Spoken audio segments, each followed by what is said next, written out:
Bonne et heureuse année, mes chers compatriotes. Une année qui finit, une année qui commence.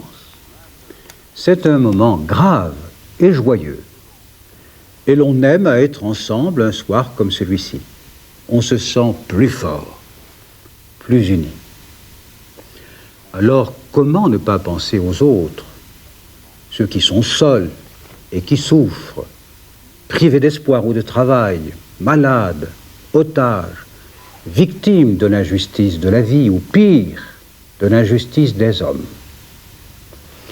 Mais une année nouvelle, c'est aussi une étape pour la France. Une étape bien courte, trop courte pour en juger. Voyez, on peut le dire, il aura fallu plus de 4 ans pour qu'on commence à se rendre compte que nous sommes sur le bon chemin. Et vous remarquerez que les catastrophes annoncées avec tant d'insistance, jour après jour, et pendant des années, ne se sont pas produites. Je crois pouvoir dire au contraire. L'inflation recule et nous abordons 1986 dans la meilleure situation que nous ayons connue depuis 18 ans. Pour la première fois depuis 16 ans, le chômage a cessé de croître. Les comptes de notre commerce extérieur, ce qu'on achète et ce qu'on vend à l'étranger, sont équilibrés.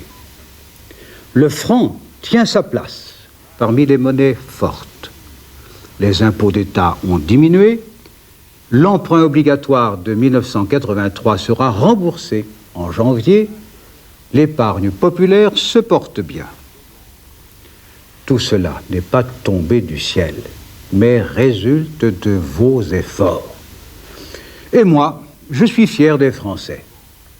Ils protestent toujours, mais ils sont courageux.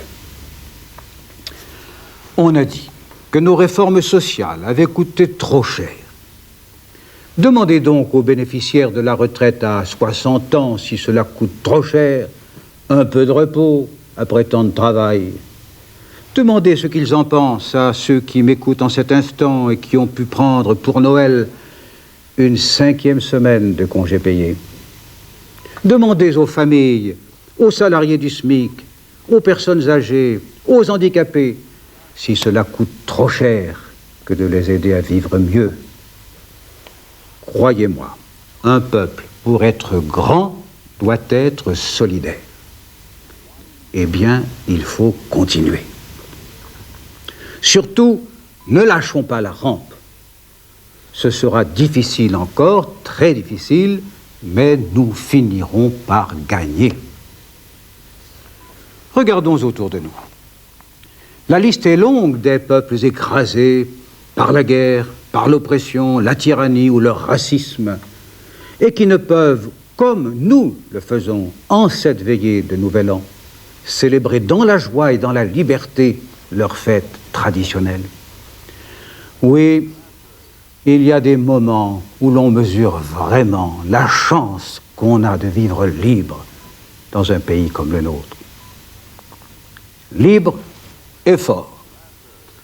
3e puissance militaire, 5e puissance industrielle dans le monde.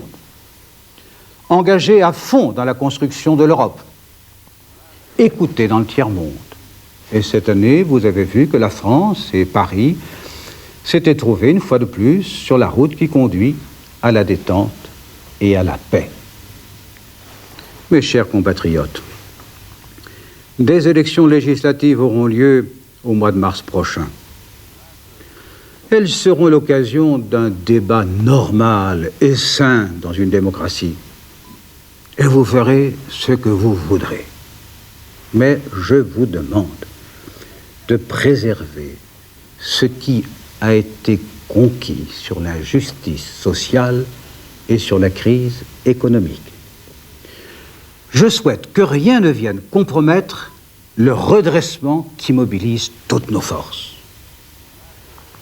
Quant à moi, garant de l'unité nationale, je serai là pour assurer la continuité de nos institutions et répondre comme il se doit aux volontés de notre peuple.